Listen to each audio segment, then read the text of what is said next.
So you're thinking about studying for the CIMA qualification. Then you really need to hear this. We're about to dive into the crucial insights that so many students wish they knew from the very start. And trust me, this is the kind of advice that could save you a ton of time, money, and, let's be honest, a whole lot of stress. Does this sound familiar? Or maybe it's a feeling you're trying to avoid?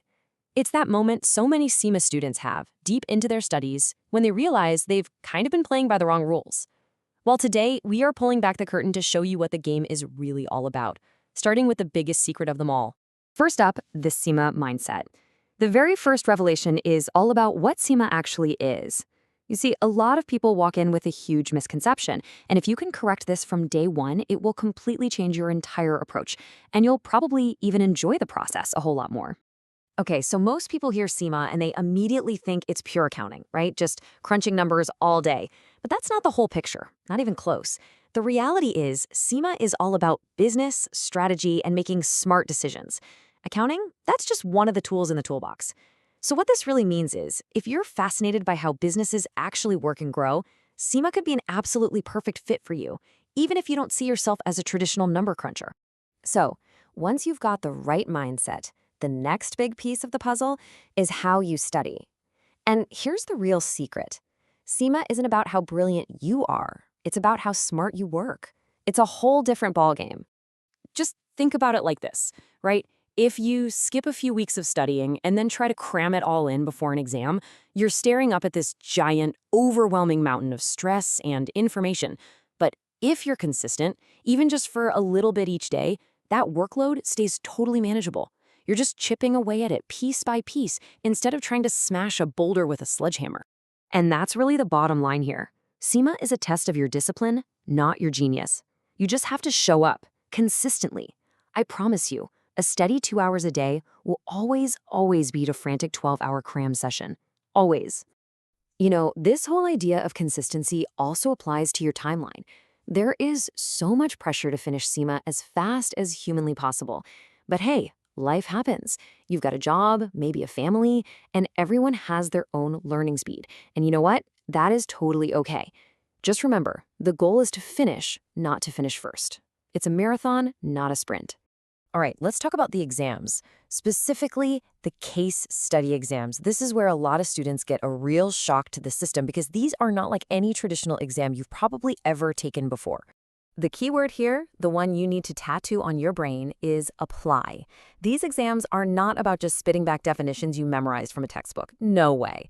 They give you a complex, real-world business problem and basically ask you, all right, you've got the knowledge. Now, what are you going to do about it? It's a test of your practical, strategic thinking.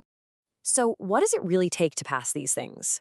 Well, it boils down to 4 key skills. First, you have to truly understand the business scenario they give you.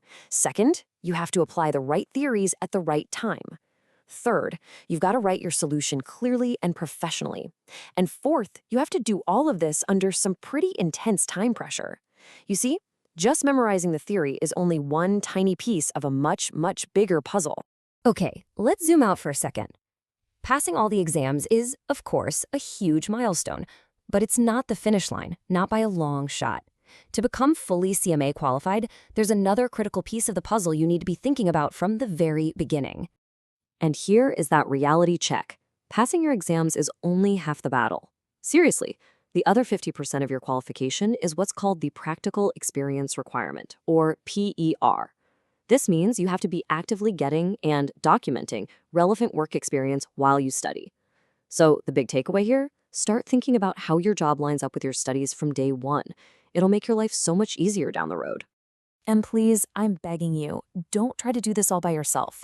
It is a really tough journey, and building a support system is absolutely vital. That means finding great lecturers, getting the right study materials, and connecting with other students who are right there in the trenches with you. Having that team around you can honestly make all the difference. It's so easy to fall into this trap, right? Waiting for the perfect time to start your CIMA journey. You know, I'll start after this big project or when work calms down a bit. But let me tell you the truth, that perfect time, it never really comes. The sooner you start, the bigger an advantage you have. Just rip off the Band-Aid and go for it. So if you only take one single thing away from all this, let it be this mantra. Say it with me. Learn smart, Stay consistent and trust the process. Approach your studies intelligently, make consistency your absolute superpower, and just have faith that if you keep putting one foot in front of the other, you will get to that finish line. And that just about wraps it up. These are the insights, the realities that can truly change your entire CIMA journey for the better. So I guess the only question left is, knowing what you know now, what are you going to do differently?